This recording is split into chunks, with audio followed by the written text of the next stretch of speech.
doctor William Otero, gastroenterólogo reconocido no solamente a nivel nacional, sino a nivel internacional, con una gran, digamos, trayectoria a nivel en Colombia. Es muy reconocido, con muchos estudios y múltiples proyectos que ha realizado en todo el país.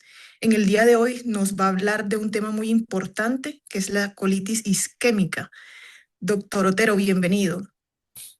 Doctora Eva, muchas gracias por su amable presentación. Para mí es un placer y siempre será un honor y una gran satisfacción dictar conferencias y clases a los estudiantes de posgrado de medicina de la Universidad Nacional de Colombia. Hoy día se me ha asignado, y esta conferencia ha sido asignada por los residentes, y especialmente por los residentes de geriatría, el tema colitis isquémica en 2026, cómo se diagnostica y se trata. La colitis isquémica es una entidad desapercibida frecuentemente en los servicios de urgencias y en los pacientes hospitalizados. Los pacientes que padecen esta patología tienen como característica fundamental que una vulnerabilidad anatómica en varios sitios del colon, donde la red de vasos rectos que comunica dos territorios arteriales para suministrar sangre de manera adecuada a estos segmentos, es menos densa esa red de vasos rectos, de tal suerte que la indemnidad depende de las colaterales que permitan el suministro de sangre cuando estos vasos cortos o vasos rectos están siendo atacados ante un vasoespasmo o un mayor requerimiento de oxígeno de estas áreas vulnerables. Esta guía del Colegio Americano de Gastroenterología, liberada hace más de 10 años, constituye al día de hoy lo más importante que se ha publicado sobre este importante tema. El líder de esta guía es el profesor Lawrence Brandt. Es un líder de gastroenterología que nosotros conocemos perfectamente como un gran contributor al estudio de la isquemia del colon. El profesor Brandt tiene múltiples publicaciones sobre este importante tema. En la medicina hay personas brillantes que se dedican con mucho entusiasmo a unos temas muy específicos y de esa manera se puede avanzar profundamente en esos temas. Esta presentación va a estar basada fundamentalmente en esta guía y en las publicaciones del profesor Brand que ha hecho a lo largo de su vida, que ha dedicado a esta importante enfermedad. Desde esa publicación, el doctor Brand ha enfatizado que es necesario cambiar el término colitis isquémica por isquemia colónica, ya que clínicamente muy rara vez se reconoce o se identifica la fase inflamatoria de esta importante patología. Unos conceptos claves son importantes en esta entidad y es que es la forma más común de isquemia gastrointestinal. Explica 9 a 24% de los casos de pacientes hospitalizados por sangrado digestivo inferior. Ocurre en adultos con edad promedio de 72 años. Cuando se compara este grupo etario con gente de menor edad, se ve como 70 a 79 años comparado con 50 a 59 años. Los primeros tienen un riesgo relativo de 3.7 veces de hacer esta patología. Y se ha visto a lo largo del tiempo, con base en estudios poblacionales, que ha ido aumentando tremendamente esta enfermedad. De 1976 a 1989 versus 2005-2009, ustedes pueden ver perfectamente ahí como en ese primer periodo había 6.1 casos por 10 a las 5 habitantes. Y en el último periodo, ustedes pueden ver que es 3 veces o más de 3 veces. Lo que significa esto es que hay una mayor longevidad de la gente. El manejo de las patologías crónicas ha evolucionado de manera impresionante. Y hoy día adultos mayores tienen mayor sobrevida que en el pasado. La mortalidad de esta importante patología es 4 a 12%. Las mujeres más frecuentemente son afectadas que los hombres. Hay estudios epidemiológicos recientes que esto lo han ratificado. Ellas representan 57 a 76% de los casos. Y menores de 50 años, la relación mujer a hombre es 1.8 a 1. Y cuando ha habido personas menor de 40 años, que es muy raro, pero ha ocurrido con isquemia colónica, hay un factor que está presente en la mayoría de ellos y son los anticonceptivos. En contraste, que es buen pronóstico en las mujeres en general, en los hombres la patología es más agresiva y los hombres tienen 9.5 veces cirugía y mortalidad comparado con las mujeres. Hay diversas patologías que subyacentes a esta isquemia colónica y son los factores de riesgo clásicamente conocidos: hipertensión arterial, fibrilación auricular, insuficiencia cardíaca, enfermedad pulmonar obstructiva crónica, diabetes, insuficiencia renal crónica, medicamentos como diuréticos, AINES, digoxina, los medicamentos que causan estreñimiento. Para los gastroenterólogos, y este es un mensaje fuerte de mi charla, es un veneno los opioides. Nosotros desaconsejamos utilizar opioides para manejo del dolor. Los opioides, y será motivo de una presentación de mi parte muy pronto para ustedes, producen lo que se llama intestino narcótico y muchos pacientes, adultos mayores, pueden fallecer por el uso de opioides. Hace muchos años, en el primer gobierno de Donald Trump, él declaró la emergencia sanitaria en Estados Unidos porque las estadísticas americanas demostraron que la muerte por cáncer, no, digo, la muerte producida por opioides era superior a la muerte producida por la heroína. De tal suerte que ese llamado que se hizo en Estados Unidos tenía que ver con las múltiples personas que tenían complicaciones por los opioides. Por eso, los opioides que inducen estreñimiento como un efecto adverso importantísimo. Es más, ese estreñimiento de los opioides está clasificado como estreñimiento asociado a opioides o empeorado por opioides. Pero eso aquí quiero dejar como mensaje contundente, es que para los gastroenterólogos los opioides son un veneno y así debe ser también para el geriatra. En el hospital universitario, 2 pacientes nuestros fallecieron por un intestino narcótico, tuvieron perforación del intestino y será motivo de una presentación posterior. Factores de riesgo también son la cirugía aortoilíaca, bypass cardiopulmonar, infecciones como esta E. coli, el serotipo 0157H7, también los citomegalovirus y por supuesto la edad avanzada, 70 años o más, tienen un riesgo de 3 veces el riesgo de padecer esta patología. Recientemente se ha ratificado también que hay una asociación entre el síndrome de intestino irritable y el estreñimiento. En estos días, con el doctor José Urrego, un fellow de gastroenterología, hemos hecho una muy profunda revisión de cómo el SII es una enfermedad orgánica, con unas alteraciones impresionantes que pasan desapercibidas por la gran mayoría de médicos especialistas en intestino irritable. El SII, entonces, para nosotros, en esta unidad, en este grupo, es una enfermedad totalmente orgánica. Y aquí desaconsejamos seguir usando, que es un trastorno funcional.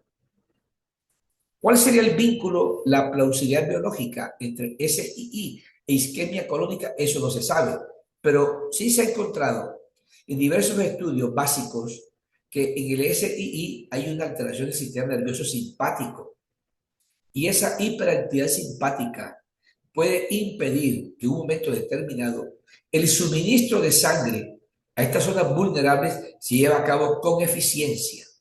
Con respecto al estreñimiento, no se sabe con exactitud, pero cuando hay estreñimiento y hay aumento del esfuerzo de la motilidad del colon para avanzar la materia fecal, ese aumento de la presión intraluminal también puede perjudicar los vasos rectos y de esa manera deteriorar el suministro de sangre, porque no pueden ya estos vasos comprometidos suministrar sangre adecuadamente.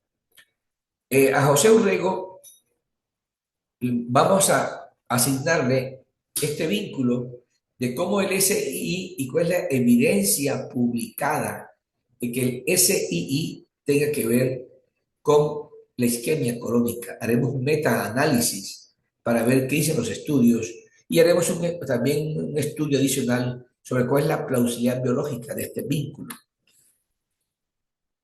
La fisiopatología tiene que ver con disminución del flujo y esto es muy importante. Se produce una disminución del flujo sanguíneo a un nivel que va a ser insuficiente para la función metabólica celular. Entonces, la célula del colon, el colonocito, de manera progresiva será disfuncional.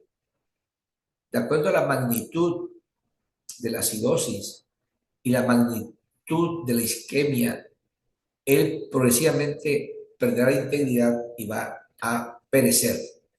Cuando se produce la reperfusión, se produce un daño adicional por la generación de radicales libres y otras sustancias tóxicas que tienen que ver con la reperfusión después de un periodo de isquemia. Con base en lo anterior, quiero decir entonces que en esta fisiopatología no hay una oclusión de un vaso sanguíneo grande, no. Es una isquemia localizada. Por eso la arteriografía no da ninguna información al respecto. Entonces, en la tipo 1 no hay causa identificada, es una isquemia localizada no oclusiva, pero la causa identificada en este caso, en esta parte de mi presentación, es fundamentalmente los factores de riesgo. Y el tipo 2, y esto se ve frecuentemente en los hospitales y pasa desapercibida, pacientes que tienen un grado de hipotensión por alguna circunstancia, adultos mayores, o tienen disminución del gasto cardíaco, en la historia clínica, cuando el médico es muy acucioso, identifica el evento. El paciente adulto mayor, de un momento a otro, comienza a tener diarrea con sangre, pero si se retrocede un poco y se analiza la historia clínica, han ocurrido episodios de hipotensión o de bajo gasto cardíaco. Por supuesto que si hay una cirugía aórtica, esto es un factor de riesgo clave para esta patología. Estos son los sitios que diferentes estudios hechos en cadáveres y en autopsias han encontrado. Por ejemplo, el punto de Sudeck. Se encuentra que en esta unión del sigmoides con el colon descendente, esa área es muy vulnerable. Porque es posible que haya una hipoplasia, una disminución del riego sanguíneo. Y aquí el punto de Griffith, que es fundamental, que es el ángulo esplénico. Se ha encontrado, por ejemplo, que la arteria marginal de Drummond, y quiero que no la olviden y profundicen anatómicamente qué es la arteria marginal de Drummond, y hace parte de este arco arterial que permite que haya ese suministro tubal de sangre. Muchas veces en los seres humanos, 18% de los seres humanos tienen una hipoplasia de la arteria marginal de Drummond, o está ausente esta arteria. Esto nos predispone a que un estado de hipotensión, exceso de diurético, lo que uno se le ocurra, puede producir eso. Otra área vulnerable es el colon ascendente. Afortunadamente, es muy raro la isquemia colónica del lado derecho. Hay unas definiciones que se han hecho en esta importante enfermedad. Con respecto a la duración del daño, la isquemia colónica se ha clasificado como reversible, en la cual el daño está fundamentalmente en la mucosa superficial y en la submucosa superficial. Dura 3 días aproximadamente la recuperación. Otra categoría es la transitoria. Hay un compromiso global de todo el colon, hay dolor y sangrado. Otro es recurrente. En el pasado se decía que la isquemia colónica no recurría. Claro que puede recurrir. Pero un segundo episodio después de la recuperación, y se ha encontrado que en 15% en 3 años puede recurrir la entidad. Hay una colitis isquémica que se llama ulcerativa crónica o segmental, y es muy importante. Muchos pacientes adultos mayores, clasificados como enfermedad inflamatoria intestinal, cuando un endoscopista acucioso que hace el examen con mucha calma y sabe la historia clínica de por qué el paciente viene a la colonoscopia, está muy atento a buscar estenosis isquémicas, y ustedes vieran que ese compromiso del sigmoides es exactamente igual a una colitis ulcerativa, excepto que no compromete el recto. Y eso sí es una característica fundamental, porque la isquemia colónica rara vez compromete el recto, porque el recto tiene una irrigación sanguínea muy rica. Esta gente adulta mayor con colitis crónica o segmental tiene estenosis, dolor abdominal crónico, se llama crónico más de 3 meses en este escenario. Muchos son asintomáticos y cuando se hace la colonoscopia se encuentra la estenosis de manera incidental. Afortunadamente esta estenosis se resuelve en 12 a 24 meses. Con respecto a la severidad, unas isquemias crónicas son gangrenosas, que es la minoría, y no gangrenosa, 80-85%. Y la no gangrenosa puede ser clasificada como severa, moderada o leve. Y con respecto a la localización, hay pancolitis isquémica, hay colitis aislada del colon derecho, que voy aquí a enfatizar que afortunadamente es la minoría, colitis izquierda, y en la izquierda se llama colon derecho en anatomía, en gastroenterología y en colonoscopia, todo el colon que es proximal al ángulo esplénico. El colon derecho no es el ascendente y el ciego, no es. Anatómicamente va desde el esplénico hacia atrás. En la colitis izquierda, que va del esplénico hasta el ano, hasta el recto, 55% de los casos está en la unión recto-sigmoidea, 25% en la flexura esplénica y una gran minoría, 2.5%, isquemia rectal. Con esta transparencia quiero enfatizar entonces que la isquemia colónica es muy compleja y la gente que se dedica a estudiar esto profundamente como una línea de investigación en una unidad de gastroenterología ha llegado a estas conclusiones. Y gracias a esos pioneros, nosotros hoy día podemos manejar adecuadamente esta entidad. La sintomatología es variable, pero en general hay un sangrado rectal que no es severo, no hay anemia. Puede haber diarrea sanguinolenta y el dolor abdominal es leve a moderado. En contraste, cuando la colitis o la isquemia colónica es del lado derecho, y esto es importantísimo, esto es un dato clínico que uno lo puede identificar en la urgencia si uno conoce la historia natural de esta enfermedad. No hay sangrado, pues mínimo, pero sí es importante, el dolor es intenso. Aquí sí es importantísimo descartar ahora la oclusión de un tronco arterial grande, como la arteria mesentérica superior. Y aquí, por supuesto, está participando el cirujano. Muchos pacientes con estas patologías no son atendidos adecuadamente y los médicos usualmente dan analgésicos. El dolor no es una enfermedad, el dolor es la manifestación de una enfermedad subyacente. Por eso hay que buscar la etiología. En ese y el dolor no es la enfermedad, no lo es. Una manifestación de algo que está por debajo que explica el dolor. Cuando se compara la isquemia colónica derecha, esto se ha observado y lo voy a enfatizar para insistir en que se puede identificar. Cuando es derecha hay un dolor abdominal muy severo y predomina en el cuadro clínico el dolor. El paciente puede no presentar sangrado, no, usualmente no sangra. Tiene un peor pronóstico, hay alta mortalidad. Y voy a insistir en que se requiere de manera obligatoria descartar una oclusión de la arteria mesentérica superior. Y el cuadro clínico más usual es este. Cuando está comprometido el lado izquierdo, incluyendo el colon, el izquierdo, incluyendo un pedazo del derecho que es de la mitad del transverso hacia el esplénico, hay hemorragia o hay diarrea sanguinolenta, y este cuadro predomina sobre el dolor. Y el sangrado rara vez tiene significancia hemodinámica. El pronóstico es favorable. Un paciente con este cuadro clínico de dolor leve y está sangrado poquito o diarrea con sangre en un adulto mayor, la mayoría de los casos son autolimitados. Voy a enfatizar entonces que en este escenario, como está aquí, el diagnóstico se puede hacer con base en lo que yo aquí he mencionado hasta ahorita. Es un adulto mayor cuando ve la historia clínica, porque el paciente ya con sangrado y el gastroenterólogo es compulsivo. Bueno, el endoscopista, hacer colonoscopia. Les quiero contar que la colonoscopia ni la endoscopia digestiva alta tiene nada que ver con el infarto del miocardio. O sea que en gastroenterología, hacer los proyectos endoscópicos es una parte de la historia. Hay que ver que es un mayor de 65 años, si es mujer, ha tenido hipertensión, tiene diabetes mellitus, enfermedad cardiovascular, fibrilación auricular e insuficiencia renal crónica. Es muy holístico el abordaje. Este es el clásico. Si una persona joven,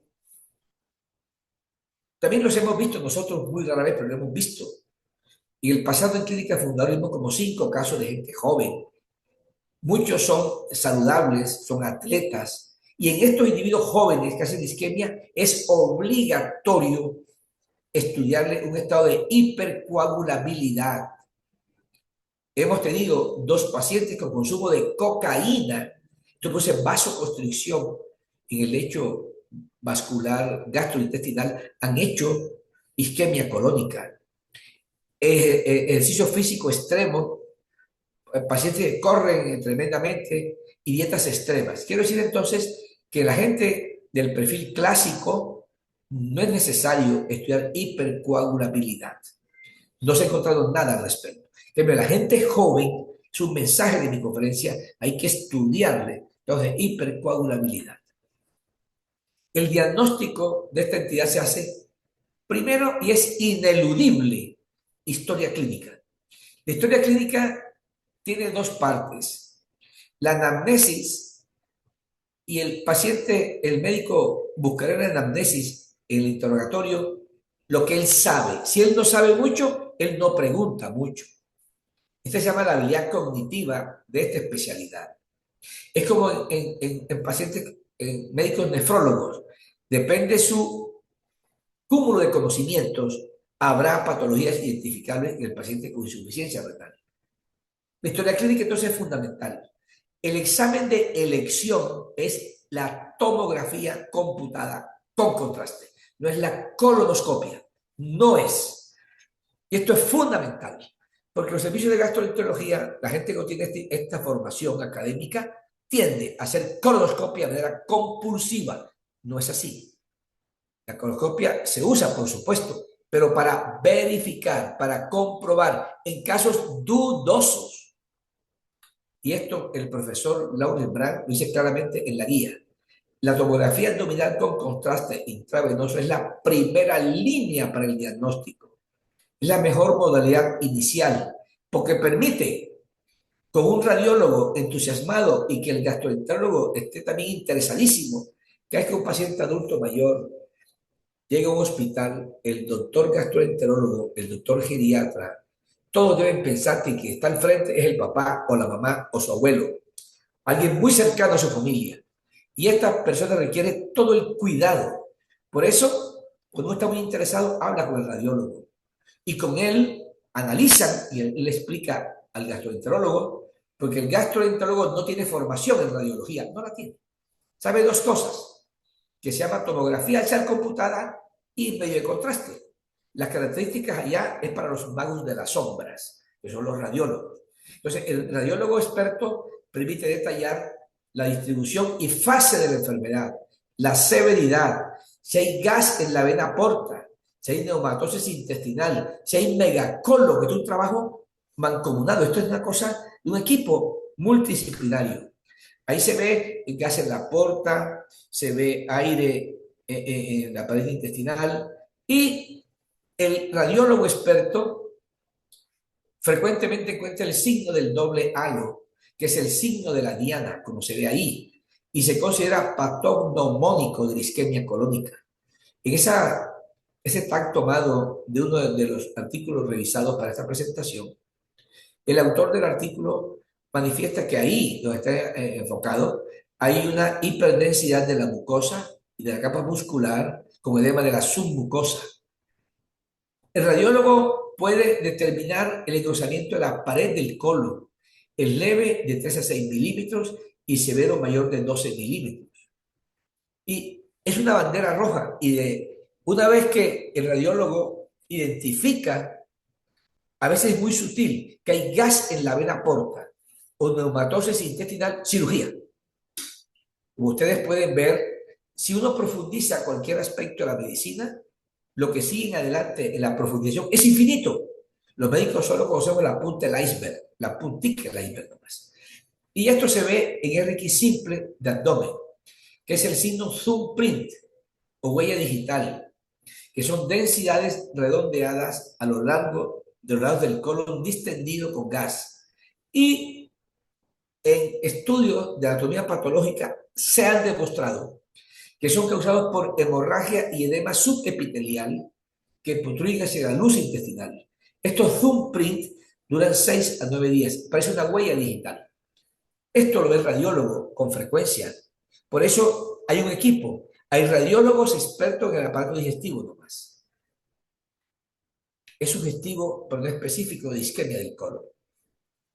Y la colonoscopia es para casos dudosos y se debe hacer en primeras 48 horas. Hay una precaución que dice el profesor Brand en su par de publicaciones recientes, es que es absolutamente clave tener en cuenta que no se puede insuflar aire ambiente de manera liberal, no. Se recomienda que haya CO2, y si no hay CO2 para insuflar el colon, para distenderlo, sería aire ambiental. Nosotros estamos de acuerdo totalmente en que no con aire ambiental, depende de la habilidad del colonoscopista. En el futuro, a los residentes de gastroenterología le vamos a mostrar cómo es una colonoscopia de calidad, cómo es la técnica de la colonoscopia. La colonoscopia es un doctorado, queridos amigos, y es el examen, creo yo, que más impacta en el mundo de la gastroenterología. En Estados Unidos se hacen 13 millones de colonoscopias versus 200.000 CEPRES. Lo que duda que 13 millones impacta más que 200.000. Entonces, este examen es fundamental saberlo hacer. Si utiliza aire ambiental, es muy poquito lo que debe insuflarse, porque si se insufla mucho, se compromete aún más el flujo sanguíneo por la presión del aire sobre la pared abdominal. Las biopsias se toman siempre, excepto cuando hay necrosis. La colitis isquémica, la colitis infecciosa, la colitis ulcerativa, colitis por AINES da exactamente igual el patrón a la colonoscopia. Lo que sigue adelante es que el doctor sepa cuáles son las características del compromiso y así puede discernir más o menos. Y con la historia clínica vamos muy bien. Entonces, la colonoscopia no es, el examen inicial no lo es para casos dudosos. Cuando hay peritonitis aguda o neumatosis que muestra el radiólogo, es obvio y es que operar. Y hay unas alteraciones características y estoy seguro que ustedes los han visto en el hospital universitario. Pero si uno tiene en la cabeza el significado, esto pasa desapercibido. Hay úlceras que se llaman úlceras lineales y van en el sentido del eje longitudinal del colon. Pero hay un signo que fue escrito por Zuckerman. Hace muchos años, más de 20 años, el doctor Zuckerman describió el signo de la franja única. Me encantaría que si algún día uno de ustedes ve este signo, yo lo he encontrado 2 veces, pero las fotografías se me han perdido. Se ve como hay una úlcera lineal, como se ve ahí, y se considera el único hallazgo confiable que diferencia la isquemia colónica. Usualmente mide menos de 5 centímetros, 90% está en el colon izquierdo y es de buen pronóstico. Es aislado eso. Una vez en el universitario yo vi un caso de estos. Casos más severos, hay un nódulo, eso parece un cáncer, y no, es isquemia colónica. Hay nódulos negros cianóticos. Puede haber úlceras profundas que simulan una enfermedad de Crohn. Esto se puede analizar en el tiempo, en la severidad, con la clasificación endoscópica de Fabier. Esto es un tema, esto es clásico de este autor, creo que francés, hace muchos años, creo que muchos de ustedes no habían nacido. Estadio leve, hay isquemia limitada a la mucosa, hay petequias y pequeñas úlceras intercaladas con mucosa sana. La ulcerativa colitis no deja mucosa sana entre el compromiso. Estadio 2, la isquemia se extiende ahorita a la muscularis mucosae, hay úlceras grandes y áreas necróticas descamativas. Y estadio severo, por supuesto, esto cuando uno está acucioso lo ve perfectamente. Hay necrosis y se ve negra la pared del colon interluminal. Histológicamente, los patólogos que están comprometidos con el aparato digestivo, en los hospitales universitarios hay un grupo de patología y un grupo de gastroenterología que hacen reuniones de gastropatología 1 a 2 veces a la semana. Está el patólogo ahí. En nuestro sistema de salud colombiano, el médico toma biopsias y para un patólogo que no sabe quién es ni cómo se ha formado, inventa una nomenclatura personal y no nos entendemos. Cuando el patólogo está comprometido y hay reuniones académicas en hospitales universitarios que cumplen esa misión, se ven las células fantasmas, ghost cell. Y eso es casi que, es muy clásico, pero hay que ver una reunión entre patólogos y gastroenterólogos. Siempre un equipo, siempre es un equipo. Uno no puede avanzar en el conocimiento si no tiene a la gente en el hospital que esté comprometido con las diferentes áreas. Pero un radiólogo general, un patólogo general, un gastroenterólogo general, puro general, uno no puede avanzar. Lo que hace es ahí atender pacientes como cuando está uno en un pueblo, es ginecólogo, es pediatra, etc. No, hay que ver grupos Sí, expertos en cada área. Detalle un ok. poco con la evolución, va entonces del estadio Ah, leve. José, págame ese micrófono ahí. Estadio leve hasta el estadio 4, que es la necrosis. Aquí quiero enfatizar entonces que con la evolución, todo este espectro de las lesiones endoscópicas se puede ver. mm, Con respecto a la severidad clínica, cuando hay hipotensión, taquicardia, BUN mayor de 20, hemoglobina menor de 12, deshidrogenasa láctica menor de 350, sodio disminuido, leucocitos elevados, esto es de mal pronóstico, mm, mal pronóstico. El diagnóstico diferencial de esta entidad es amplio. Y sí, aquí brevemente voy a destacar los más importantes. sí, Comparado con la colitis isquémica, con la colitis ulcerativa, la isquémica tiene evolución de horas, la ulcerativa días a semanas, la mm, infecciosa días. En la mm, ejecución, la isquémica es sedentaria, la ulcerativa continua del recto. Rara vez, 5% de ulcerativas colitis no comprometen el recto. En la colitis infecciosa es variable la distribución. En otra ocasión vamos a conversar sobre qué es la colitis infecciosa y cómo se ve endoscópicamente. La afectación rectal, aquí se ha insistido y lo voy a reiterar, en la colitis isquémica o la isquemia colónica rara vez se compromete el recto. En contraste, la ulcerativa rara vez no se compromete el recto, siempre se compromete el recto.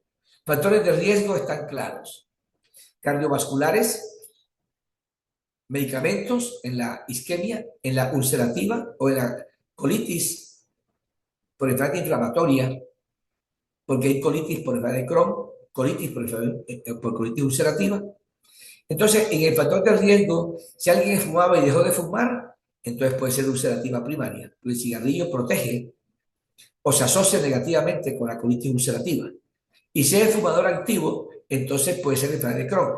De esto conversaremos un día, diagnóstico diferencial endoscópico de ulcerativa colitis versus colitis por enfermedad de Crohn.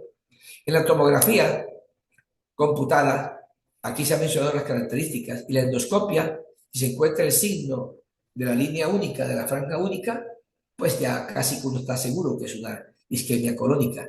La calprotectina fecal, voy a enfatizar, la calprotectina fecal no se ha diseñado para el diagnóstico de la colitis ulcerativa.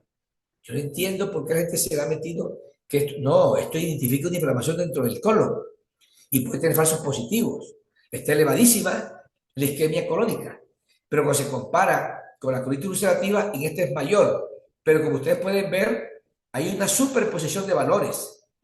Pues yo una vez he visto calprotectinas por encima de 8.000, a veces he visto hasta 10.000, pero hay un grupo que está en 400 y es colitis ulcerativa.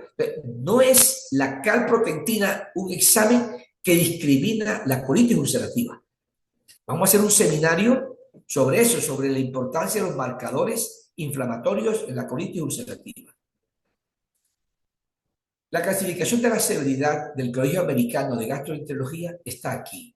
Abajo está la enfermedad severa, más de 3 factores de riesgo de los que se han mencionado. Hay signos peritoneales. La enfermedad moderada, hasta 3 factores de riesgo están presentes. Sexo masculino es de riesgo. Una sistólica menor de 90, cardíaca más de 100, dolor abdominal sin sangrado, BUN mayor a 20, hemoglobina disminuida, deshidratación láctica elevada, sodio disminuido, leucocitos elevados. Esto es moderado. En la severa,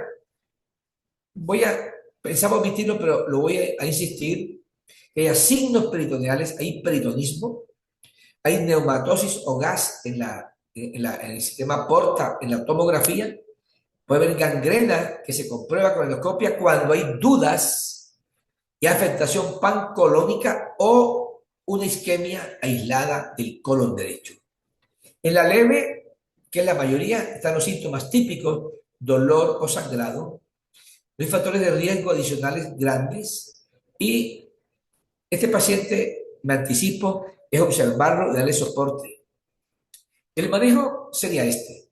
La enfermedad leve que yo acabo de mencionar ahorita al final, el paciente tiene síntomas típicos, nada vía oral, líquidos intravenosos, hay que mantener el equilibrio electrolítico, optimización cardíaca, suspender medicamentos inductores de estreñimiento e inmunomoduladores. Cuando yo dirigí el servicio de gastroenterología 20 años y participé en la elaboración del pensum, insistí desde el primer día en que esta especialidad fue fundada en la Universidad Nacional de Colombia, en que los pacientes deben ser vistos siempre de gastroenterología conjuntamente con medicina interna, porque de otra forma no les va bien a los pacientes. Por eso, en el hospital también insistí en que gastroenterología era una unidad de apoyo, pero de apoyo activo. Insistí eso es que no solamente que se recomienda, debe participar también, pero el manejo grande debe estar en manos de los internistas, que son los que organizan todas las especialidades. Pero el gastroenterólogo debe estar ahí al lado del internista. Por ejemplo, para optimizar la función cardíaca, el manejo de líquidos, de electrolitos, etcétera, eso lo hace mejor el médico internista. La enfermedad moderada, hay taquicardia, laboratorios alterados, dolor intenso, no sangrado. En este momento, ya el gastroenterólogo tiene que insistirle, insinuarle y ponerse de acuerdo con el internista que cirugía debe verlo. Y estos pacientes en este momento aquí requieren antibióticos de amplio espectro. Como ustedes pueden ver, cada escenario, cada tipo, de acuerdo a la severidad, tiene un manejo específico. En la guía del Colegio Americano de Gastroenterología del profesor Brandt, esto no se ha modificado. Hoy día hay publicaciones y revisiones recientes y todas se basan en esta guía. Por eso les recomiendo que por favor la lean, que no hay nada nuevo con respecto a este manejo. Enfermedad severa, no cabe duda, este paciente debe ser visto por cirugía general y el gastroenterólogo como que dice adiós al tema, es el cirujano. Él debe ir a la UCI, en la moderada depende el internista y el gastroenterólogo enviarlo a la UCI o no, pero voy a insistir que un manejo multidisciplinario activo. El gastro no es que hasta luego no, hay que estar participando. Conclusión de mi presentación. He dado para el final para destacar que solo el 9% de los casos son correctamente diagnosticados en la presentación inicial. Y esto se debe al desconocimiento que hay de la enfermedad. Por eso en esta guía del Colegio Americano, que he recomendado, debe ser leída profusamente después de esta presentación. Es responsable del 9 a 24% de las hospitalizaciones por sangrado digestivo inferior. 80% ocurre en mayores de 60 años y la inmensa mayoría son mujeres. Los casos severos tienen alta mortalidad porque frecuentemente se retrasa el diagnóstico y clínicamente se confunde con enfermedad inflamatoria y con diverticulitis. Queridos amigos, son ustedes muy amables. Muchas gracias por su atención.